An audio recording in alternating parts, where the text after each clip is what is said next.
I see my body in front of me. And when I say my body, I mean my physical body was in front of me, meaning my head, I remember, was to the left and my feet were to the right.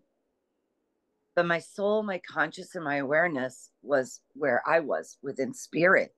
It wasn't in that physical body. I remember there was absolutely no time.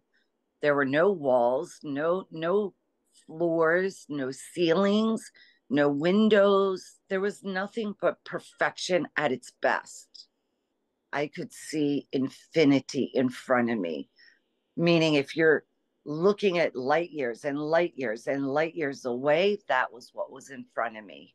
Everything there is telepathic. It's a knowing, it's an understanding. I did receive tons of downloads while there. I'm here with Dr. Daniella Gordon. Daniella, thank you so much for being my guest today. I am so pleased to have you. I've been looking forward to this for a very long time. Thank you, Tia. It's my pleasure. Believe me, it is my pleasure, honey. And you had a near-death experience in 1997. You actually had a fatal car crash, and you wanted to share that with the audience. Can you take me back to that accident, the day that it happened? Absolutely. That's a memory you never can get rid of. It's literally like it just happened yesterday. So that day of the accident, let me go into prior. We were invited for a holiday dinner, and we were all, getting ready, taking showers, getting dressed, getting ready for everything. And as we were leaving, the accident literally happened not even 3 minutes away from my home. Um, it was around maybe quarter of six, 6 in the evening. We had left to go to the holiday dinner. Um, as I was driving down one of our busier streets here, it was raining and it was dark because it was already winter. So with daylight savings, it was already dark. And as I was driving and it's raining, there was a car that was supposed to stop at a stop sign. However, they neglected to do that. That's how the accident occurred. Um, I had my 5-year-old son. I only had one child at the time. I had my 5-year-old son and two of my nephews in the vehicle with me. Let me just say they did not get hurt except for my son, and I'll go into that. And his injury was very mild, and I'm grateful for the way that it happened and that I received all the impact because then I truly would have been living a life of a nightmare moving forward. That's how horrific this accident was. So behind me was my husband in his truck because the the dinner that we were going to, we had to take a ladder over. So my husband had it, buckled on top of his truck. So my husband literally witnessed the entire accident from behind. He was not in the vehicle, he was in his truck behind us. So what ultimately happened as I was driving down the street, the old man that did not stop at the stop sign, and the speed limit around there was about 40, 45 miles. So easily that's how the speed that I was driving. But the impact was so horrific and so sudden that my vehicle stopped within a second. Um, when that happened, the front end of the car, the way it was hit on the right passenger side, but in the front, so that me sitting on the left got the entire impact of it, which I did get crushed pretty bad in the vehicle. My left leg was caught under the dashboard. It was pretty bad. My head broke the mirror. I mean, it was just a sudden, brutal stop, and the impact was just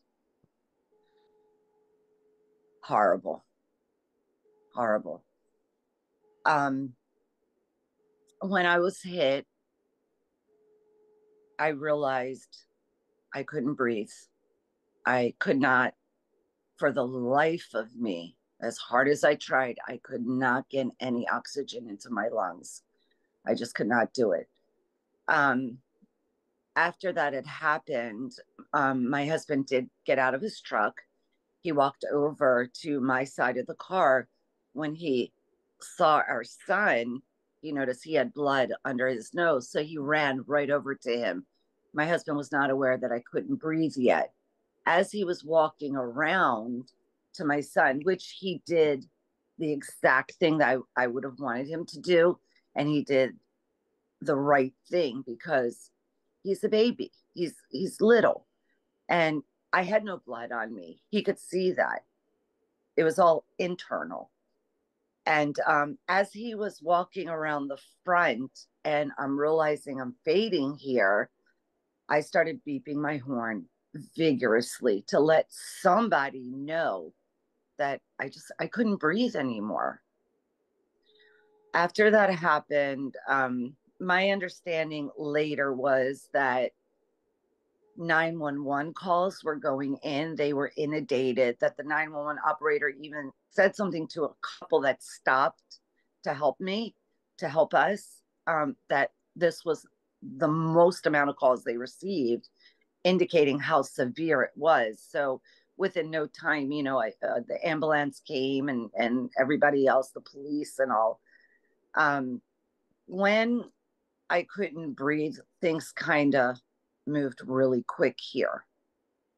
Meaning, the first thing that I remember was I looked around, I looked at my son, I looked at my nephews, and I knew I was going to die. It was a knowing. I knew I was going to die because I could not get any oxygen in for anything.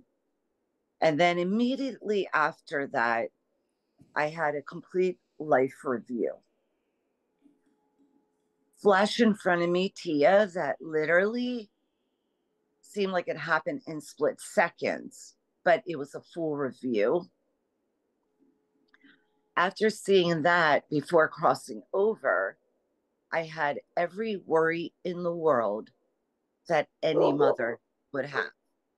Meaning, I started worrying how my son was going to be, who was going to raise him, what was he going to turn out to do, just his whole life. Every concern that a mother could think of or crushingly feel that they're not going to be there for went through me. And then I ended up in a place I've never been before. When I arrived in heaven, I saw so many contrasts of black, whites, and grays. Colors were not presented yet. And I remember looking around because I was really curious, like, where am I? I had no clue where I was. But one thing I knew was that where I was the most peaceful place ever. It was the most loving place. It was the most protected place. And I remember saying, this is home. Even though we all have homes here on earth, that's truly home. And I felt it. I also remember feeling a very strong male presence. However, you couldn't see it. It wasn't in a figure form, but you could feel it all around you. After looking around and observing, I see my body in front of me. And when I say my body, I mean my physical body was in front of me, meaning my head, I remember, was to the left and my feet were to the right. But my soul, my conscious, and my awareness was where I was within spirit. It wasn't in that physical body. And I remember having that knowing that the only reason I'm getting to see my physical body this way is because I have to say goodbye to it. In other words, I'm not going back into that physical body. So, of course, I proceed, to say the goodbyes to my body. And I'm still looking around everywhere, taking everything in that I possibly could. I remember there was absolutely no time. There were no walls, no floors, no ceilings, no windows. There was nothing but perfection at its best. After saying goodbye to my physical body, knowing that I wasn't going back into it, I remember just again observing everything, and literally I could see infinity in front of me. Meaning, if you're looking at light years and light years and light years away, that was what was in front of me. And again, at that time, colors have not presented themselves. At the same time, everything there is telepathic. It's a knowing, it's an understanding, because I did receive tons of downloads while there. And these downloads are like, if you take every encyclopedia all over the world and try to read them, and I actually asked someone this because I was curious at the time that they would put on it. I asked them, how long would it take you, do you think, to read all of this? And the man literally answered me by saying, it probably would have taken me my entire life and some, because that's how much information. Now, those downloads took seconds to put all that kind of information into it. Coming back, I can tell you, it takes years, if not decades, to process all that and put it together. Let me go back to where I was. So at that point, after saying goodbye, I did receive tons of downloads. It was one after the other, one after the other. But there, I could handle it. It was perfectly normal. After that, that's when colors presented themselves. And I'm going to tell you, we do have beautiful, I mean, gorgeous colors on earth. And, artists do amazing, amazing work with colors. But in comparison to the colors in heaven, they're just so much prettier, brighter, vivid, shimmering, that they literally make the brightest colors that we have here look so watered down, just to give you some kind of understanding about those. I got to see a lot of scenery, a lot of colors. It just kept getting more beautiful and more beautiful. Now, at some point, and again, there's no time there at all. So you don't really, there's no concept of time at all or understanding of time. At some point, I do remember my soul. Now, when I say my soul, I mean no physical body. My soul, my awareness, my conscious started turning to the left at about a 35 to 38-degree angle. Again, to the left, knowing that I'm moving on to something else. I'm going somewhere else. This is not the last destination here. So as I was turning, I didn't make the complete turn. That was when I got pulled back. That's when I came back into that physical body. Okay. When I had the accident, I was in beyond excruciating pain. When I was there, I had absolutely no pain at all. When I came back to that very excruciating pain. You were sitting in the car, you said, and you knew that you were dying. You couldn't breathe. What were you feeling at that point? Were you fearful? I was fearful for my son. I was fearful for his future. Those fears were what I had.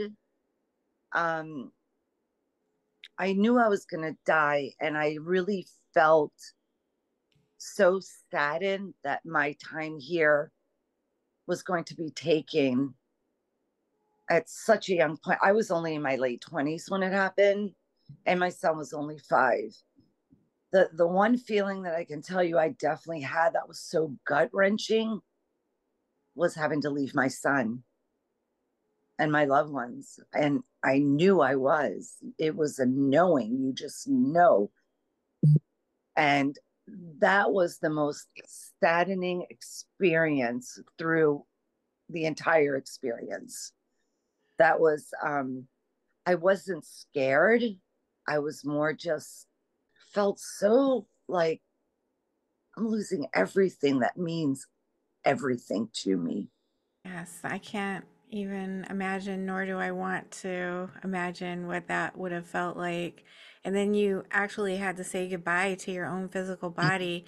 What was that like? That must have been like nothing else you've ever experienced. Well, I remember looking at my body and realizing, wait a minute, my body, and it wasn't floating or anything like that. It was literally directly very grounded. Not that there was floors or anything like that, but it was very grounded. And I remember looking at it and realizing I'm not even in that physical body. That's why I have to say goodbye to it.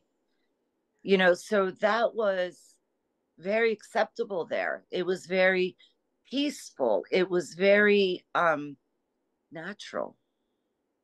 It felt there.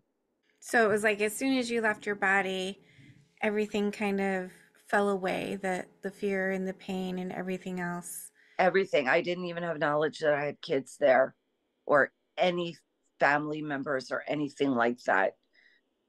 I had no concept. That's very It interesting. was it When was just a the second before you were thinking about your son. right before dying. Yeah. But once there, I had no knowledge that I was married, that I had brothers, that I had a family here, that I had the most beautiful son who is an angel. I had no idea. It's almost like your memory just gets completely wiped out. What were you thinking while you were there? You said it felt familiar. Were you just like, "Oh, okay, I'm home and I'm hanging out and doing things at home."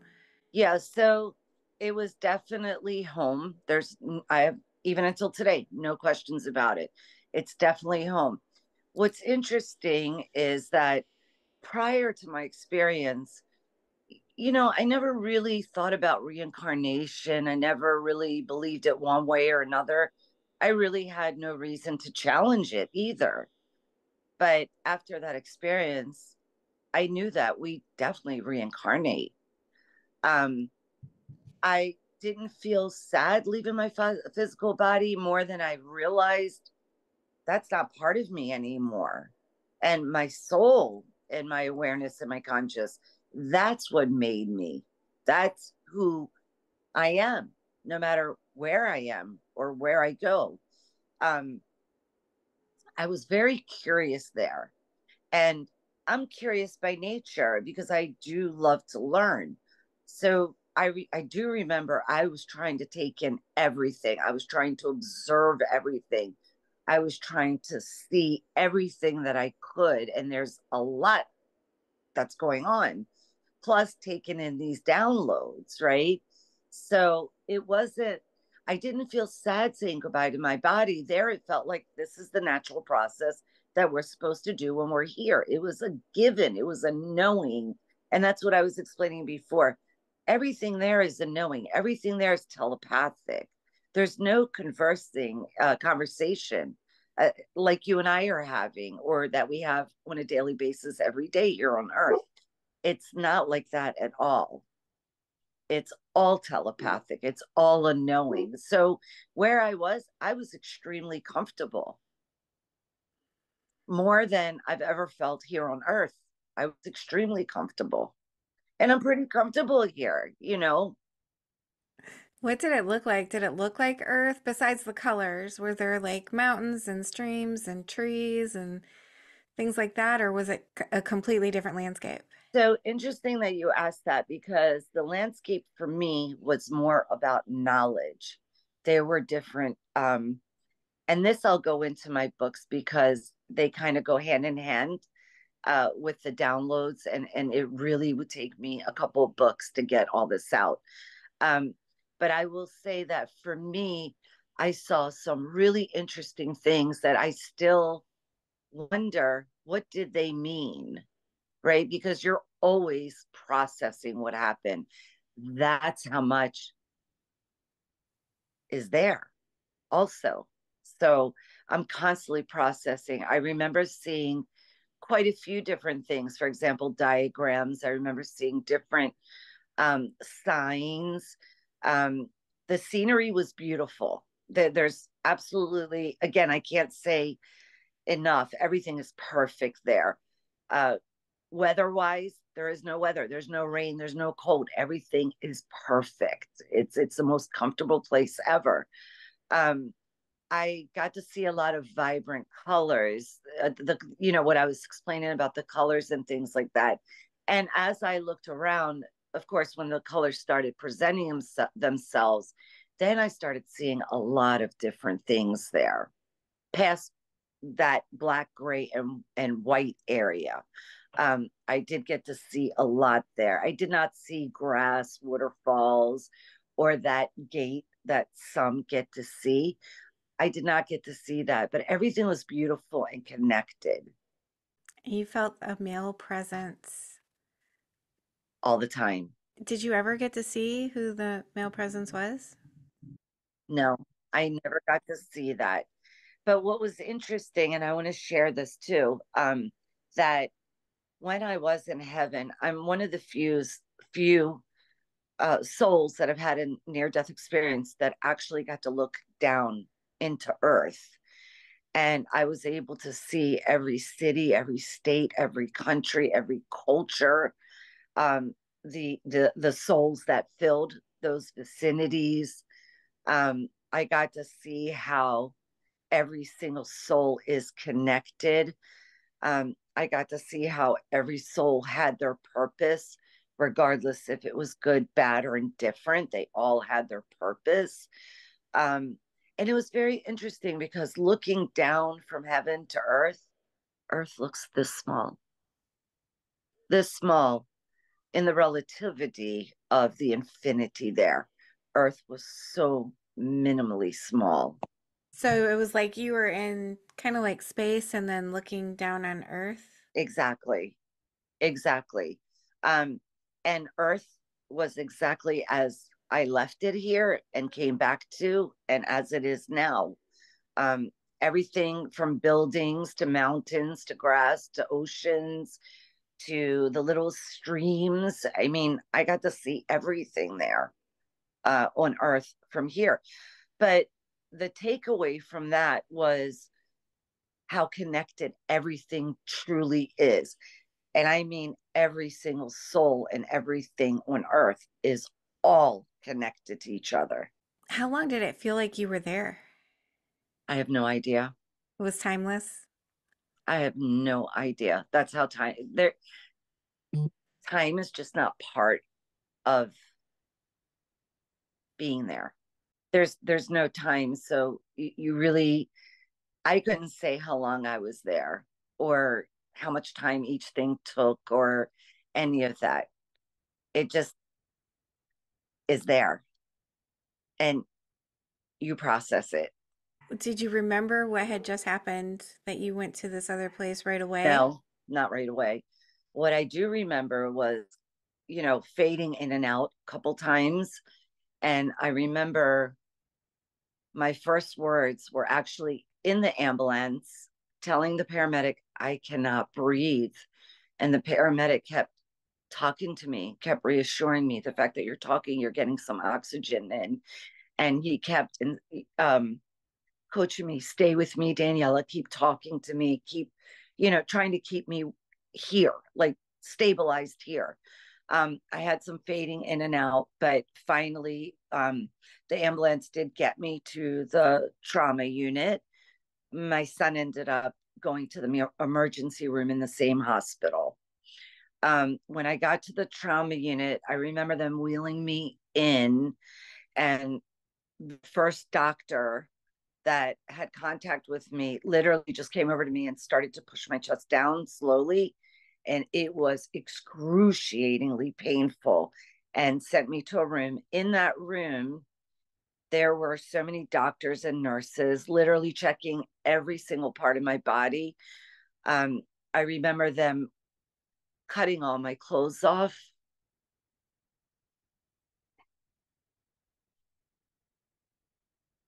Sorry. Don't be sorry.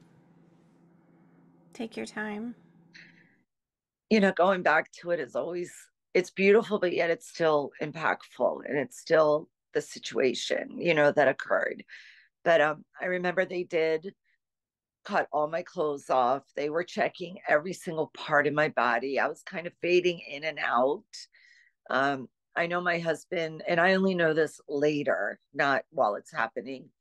Um, I know that they worked on me till about 12 midnight, about 6 hours, just to stabilize me. And my husband was kind of going back and forth. Luckily, my son was discharged not long after. He was perfectly fine, and he's been perfectly fine. Um, and I can't be more grateful for that. That's what kills me, Tina, because it could have been so different. But thank God he was perfectly fine. So they worked on me for about 6 hours to stabilize me. And I do remember my husband telling me that they did come out of the room and explain to him that they're going to do everything they can to try to save me, but they can't guarantee it at this point. Um, After that, I was in the trauma unit for a little while and in intensive care and stuff. And I had to undergo so many procedures and so many surgeries because I was bleeding internally in so many places. And this went on for a while. So if I bled internally and they could stop it, they would. But eventually I ended up losing quite a few parts of my body because as much as they tried to fix it, it just wouldn't work and it would start bleeding internally again. So overall, I would say I probably went through about, I stopped counting at 30 surgeries, but in reality, I'm probably way past 50 surgeries, invasive procedures. I know I'm way past that. But that's what needed to happen for me to be able to be here. Um, I was in physical therapy for over 10 years, and I'm talking 5 days a week. I had to learn how to breathe properly because from all the pain, I was crushed. I had a rib that popped off in my spine. So it was very hard to breathe properly. I was doing so much shallow breathing. So I had to learn how to breathe again.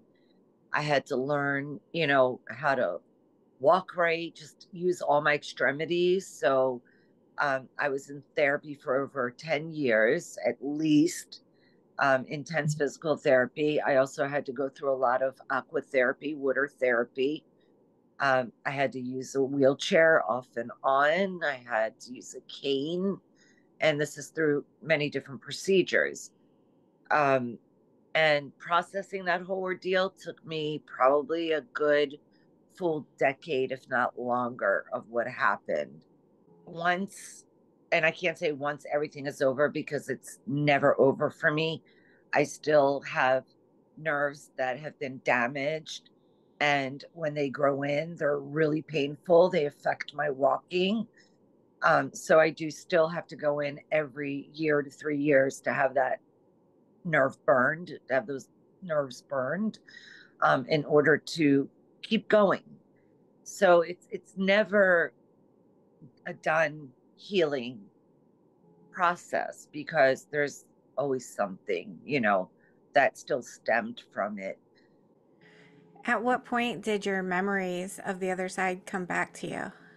So they started coming back the day, now I have 3 children.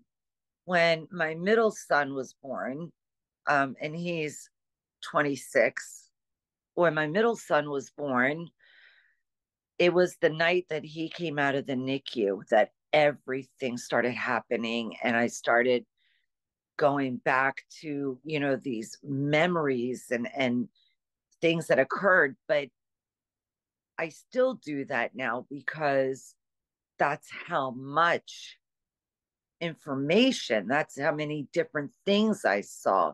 So I still process different sections of things. Um, Today, they're so much clearer. The understanding is greater, the awareness is larger, but there's still times where I do go back because I didn't process maybe another part of this that I wanted to process fully and thoroughly. So that still happens. Um, but the day that my son at the time, I did have four miscarriages, and all my kids were born premature. But he in particularly was born 1 pound 2 ounces, and he was in the NICU for approximately 4 months. Because of the complications that I had to be rushed into the operating room when I was 5 months pregnant. And they tried to start the numbing process, but it got so serious that they just sliced me from hip to hip.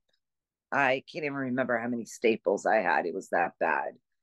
Um, I did go into a semi coma, you could say, um, because of the shock. I wasn't fully numb. So I felt everything, and it was just too much on my brain to take and process and just to handle. It was that severe. It was that brutal, of an experience. Very worth it. Very worth it. So the day when my son came home, the first day, was when um, a spirit came in, tried to come into my room. And that was the first sign of me becoming a medium, because I didn't realize what was even happening or why it was even happening.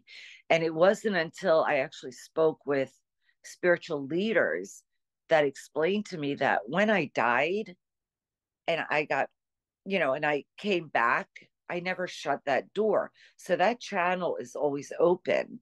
And they did explain to me, they did ask me, does it scare you? And I said, because this was the first time, I was like, yes, it scared me because I didn't understand. I wasn't a medium before. I always had intuition and premonition, but nothing like what I came back with. So that channel's open all the time, and I can channel in any soul, animal. I can channel in so many things. And it's because of that I never shut the door. So they told me, if you ever are scared of it or you don't want it to happen, you can definitely go back and close that door.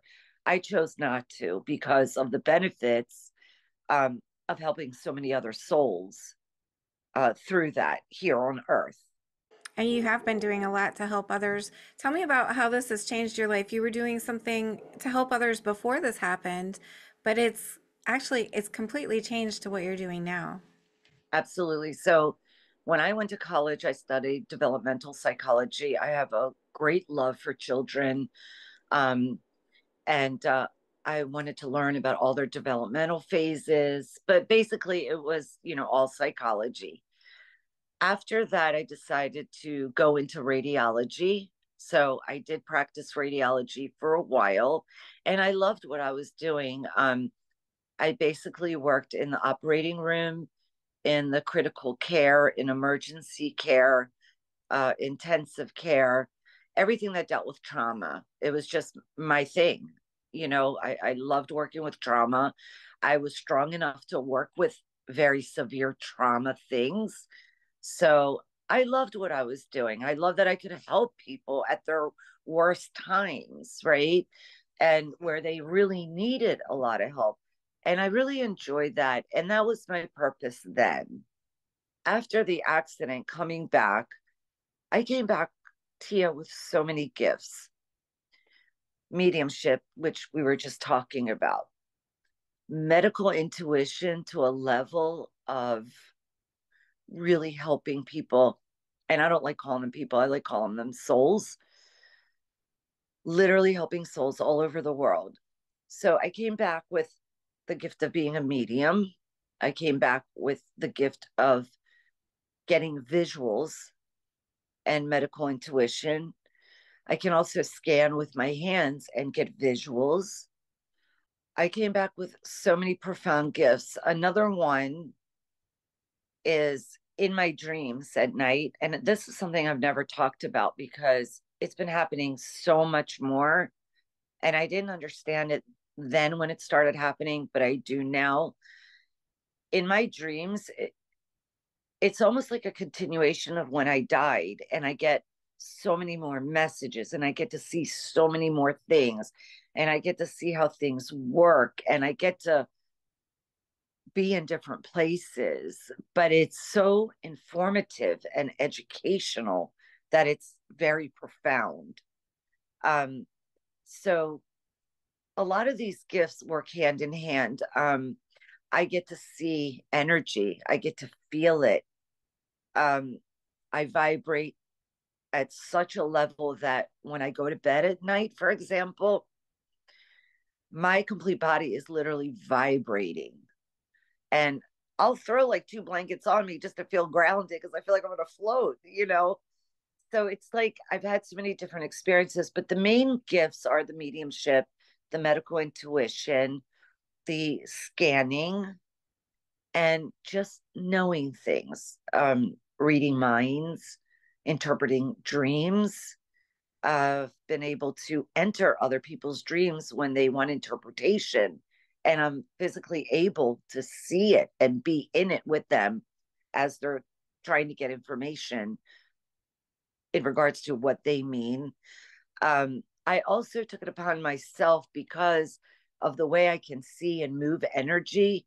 I took it upon myself to take all the Reiki courses up to the master's level, which has helped me significantly with energy healing, um, that end of it. I also went on and got my advanced master's teacher, where I can teach all levels as well as professionally certify whoever completes the courses adequately. So all of this comes together at a level that is so profound because my purpose completely changed. I got kicked out of there to come back here to heal souls. And that is my true purpose. And the reason I am so adamantly confident in that is because all the years that I've been doing it, all the different situations, and I do get some of the hardest referrals, um, I've been able to help each and every one to get to the way their quality of life was, let's say before an injury or before an illness, and even better. So all of it ties together. And depending on what each and every soul needs, I'm able to help them and offer them a lot of information, a lot of knowledge to help them progress and feel better and to excel and do better.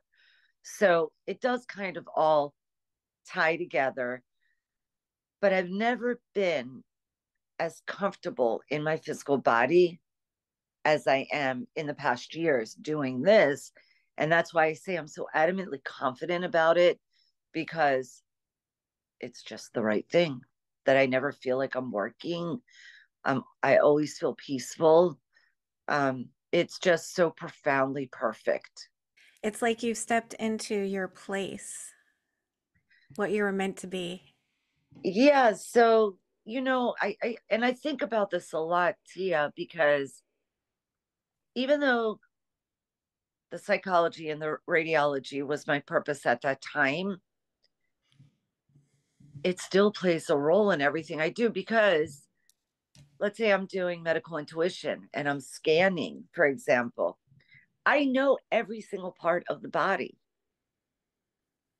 And when I think about that, I think,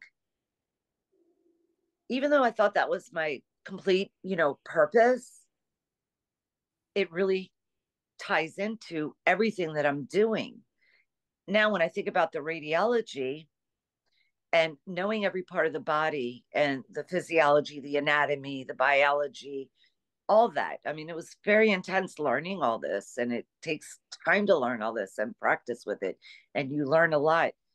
But when I talk about radiology, I always think about the energy work and what I can see. And the way that ties together is just fascinating to me. So I'm basically using what I thought was my purpose to complete my real purpose. Does that make sense? It does, yeah, and it's so fascinating, and it took that near-death experience to kind of shift you into the right direction. Is that Well, right? they kind of kicked me back here to do this. So, and I gratefully, um, when I talk about the accident, and I do go get choked up because you can't really capture all that a person goes through with something like that. It's impossible to capture it, whether it's an hour podcast or a 5 paragraph post, or, you just really can't capture all that. But I have to say, I literally went through hell in so many ways that can meet the eye.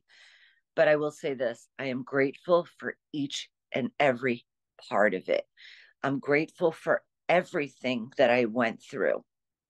I was just having a conversation with somebody, and I asked him about the difficulties of life, and he said, you have to be very careful with your words because we should be thinking of them not as difficulties, but as opportunities to expand, or they actually are expansion, not Absolutely. difficulties. And that plays right into what you're saying, how you're so grateful for what might be considered hard. You know, well, there are sadly souls that are in accidents that can't even get out of bed anymore or fall into the deepest depression. I fell into depression. It's almost inevitable to not, with all this going on, right? I mean, going through 4 miscarriages, watching my son be in the accident that I was in was enough to kill me more than the accident. So when I say I'm grateful that my son was okay. And I'm even more great. Well, I shouldn't say more grateful. I'm the most grateful that he's okay.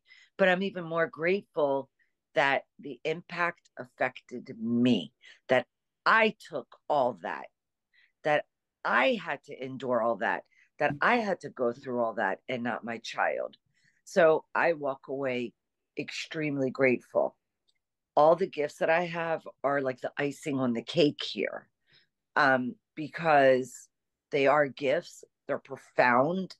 I have books and books of testimonials of the most magical things, the best things that happen to these souls that I help and that I work with or that I heal completely. And there's plenty that I do. So, yes, I've had to endure hellish situations, hellish experiences, seeing my kids premature in the NICU and in the incubator, and even with my third child, my daughter, I had to go through surgery while I was pregnant, and it wasn't surgery that they can just do a local anesthetic. I had to be put under. There were a lot of fears, there were a lot of uncertainties, but I will say all three of them are perfectly healthy. All three of them have excelled beyond any mother's joy to see, and without any problems. I'm grateful. I am grateful.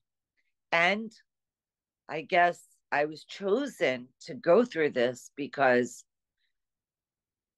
I had the strength to keep going, even though I wanted to give up many times.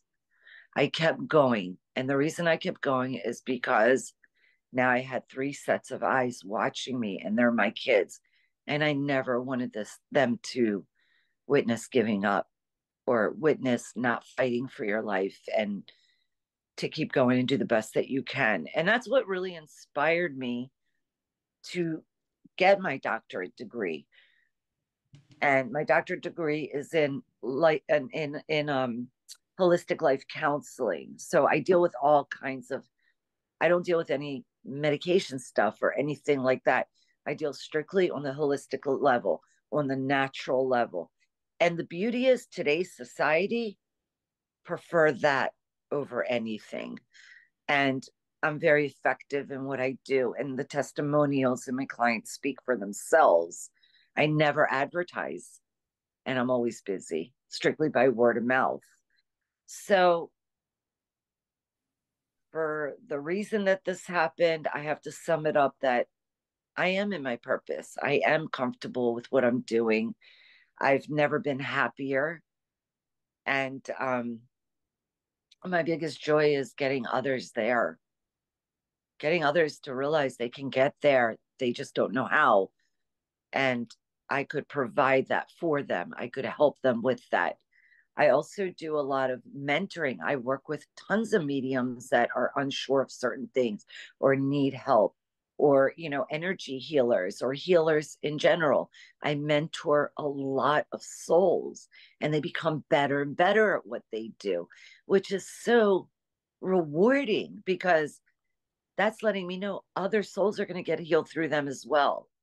Right. So it's just a beautiful cycle. It's just a beautiful experience and growth at all times. It is an incredibly beautiful experience, your near death experience and your life in general. And it's just been, the ups and downs have created this beautiful picture of the whole thing. And thank you so much for all the wonderful things you're doing for others to help them heal, to Oh, help it's them. from my heart and soul, Tia. It comes from my soul like no other. That's how deep it is. If my audience wanted to reach out to you, if they wanted to discuss healing with you or they have questions, would that be okay? Absolutely. We can address if they need mediumship, Reiki, mentoring. Um, One thing I want to say, and I'll provide you that information. I also work with a lot of souls that have different things happening to them on earth that have not had near death experience. For example, alien contact and, being in different dimensions and things like that. They get such clarity and understanding. And people that have had some souls that have had near death experience don't even know where to begin with who to talk about or what to talk about or any of that. I highly would feel beyond grateful to help these souls not keep it inside and be able to come out and ask or talk about this. I love being that comfortable source for them, whether it's healing or any of the things that we talked about. And the best way to contact me is actually through my email, which I'll be happy to provide. And it's basically Daniella, my first name, Daniella, the letter G for Gordon, 8838 at gmail.com. So Daniella G8838 at gmail.com. I get tons of messages, tons of emails, messages. People will find me on Facebook and reach out to me on Messenger. One thing I do, I get back to everyone within 12 to 24 hours. It doesn't matter how late I have to stay up. I respond to everyone. And there are periods that I get 4 to 5,000 emails or messages, but I get back to everyone. Why? Because every single one of them are that important to me. And every single one of them, whatever they're going through, is just as important to me to help them through it. So at any time, if anyone needs any of that, I would be grateful to be able to help them get through whatever it is. If you had one message that you wanted to leave the audience with today, what would it be? It would definitely be love the best way you know how to love for others, for everything. Care the best way you know how to care for everyone. Understand that everyone has a purpose and you may not understand their purpose, but please don't judge it because they're here to fulfill that purpose. And always make yourself available if someone is in need without judgment. We're not designed to be here to be perfect. To the contrary, we're designed to come and make as many mistakes as we need to learn our lessons. But we're never supposed to judge anyone because they're all on a different journey and their journey is on a different timeline. And once you understand that, it will help to not judge because none of us should be judging. And a soul's ego is not worth entertaining. Release your ego. The most beautiful things will come from that. That is a beautiful closing message. Everything has been so beautiful and heartfelt. This has been a really amazing experience for me, Daniela. I appreciate you so much. All my heart and soul, Tia. Anytime, dear. Anytime. Thank you for being here. I just want to tell you how much I appreciate you being here and supporting my channel. If you haven't already subscribed, please consider subscribing if you enjoy near death experiences and other spiritually transformative stories. It helps the algorithm know that this information is useful and push it out to more people. And that's the goal, to get as many people to know that we are eternal spiritual beings and that we never die. Our bodies might die, but our essence will never die. And I want people to live with less fear. Let's all spread the word. Like, comment, subscribe, share, hit that little notification bell so you get all the notifications when my videos post. Thank you for all of your support. I'm sending love to you.